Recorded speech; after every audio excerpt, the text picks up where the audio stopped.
Le risque que l'on dit NRBC, c'est-à-dire nucléaire, radiologique, bactériologique et chimique, est un risque qui aujourd'hui est mondial. Alors pourquoi est-il mondial? Tout simplement parce que la mondialisation des échanges conduit à ce que dans les bateaux, dans les avions circulent des produits qui peuvent contenir des produits chimiques, ça tout le monde peut le comprendre, mais également radiologiques. Songez par exemple que les avions transportent des produits radiologiques, ne serait-ce que pour les hôpitaux. Donc vous pouvez imaginer une situation où, à la suite d'un incendie industriel à La Réunion, ou à la suite d'un accident aérien à La Réunion, des produits radiologiques, ou des produits chimiques, ou des produits bactériologiques contaminent l'environnement.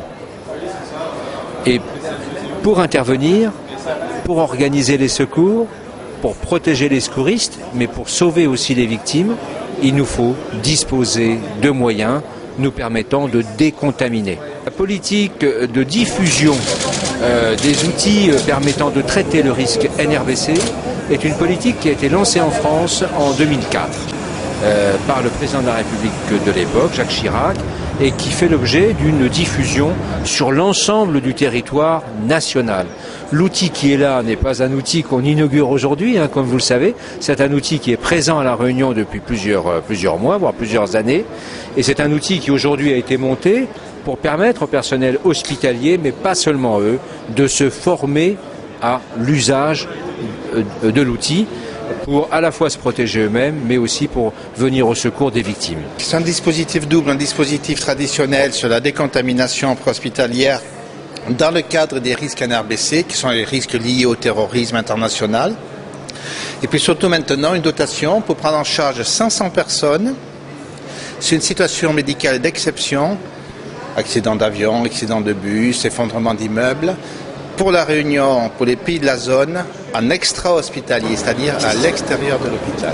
C'est-à-dire qu'on est en capacité de déplacer tout ce matériel avec les médecins pour prendre en charge des dizaines, quelquefois des centaines de personnes. Ce ne sera pas simple, mais sans attendre qu'on s'organise pour amener le matériel sur place. Aujourd'hui, tout est prêt pour pouvoir intervenir à n'importe quel moment du jour ou de la nuit. Ça s'est mis en place progressivement dans l'ensemble des régions françaises. Il doit y avoir à peu près 25 PSM2 pour l'ensemble de la France. Donc la Réunion vient d'être dotée. C'est un investissement important. C'est un investissement de 500 ou 600 000 euros et donc qui est à disposition des autorités préfectorales, du SAMU, qui doit se faire en partenariat avec les pompiers, les FASOI, pour la Réunion et puis pour d'autres pays francophones et puis pour les pays qui pourraient solliciter l'État français. Les forces de police, comme les forces de gendarmerie, sont les premiers intervenants sur une catastrophe, sur une intervention bactériologique ou chimique. Donc il est important pour les effectifs qui interviennent, notamment les premiers effectifs intervenants, qu'ils aient les réflexes nécessaires de façon à ne pas aggraver la situation et à s'exposer aux risques chimiques qui peuvent être constatés sur place. Ce n'est pas déjà le cas. Est-ce qu'aujourd'hui, on peut dire que le personnel est prêt?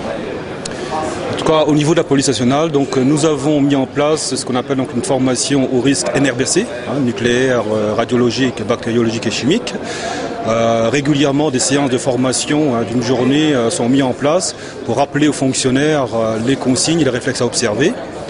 Et nous avons à disposition des effectifs susceptibles d'intervenir sur ce genre d'intervention, du matériel, notamment une tenue qui est stockée à un endroit donné et qui doivent revêtir avant toute intervention de ce type.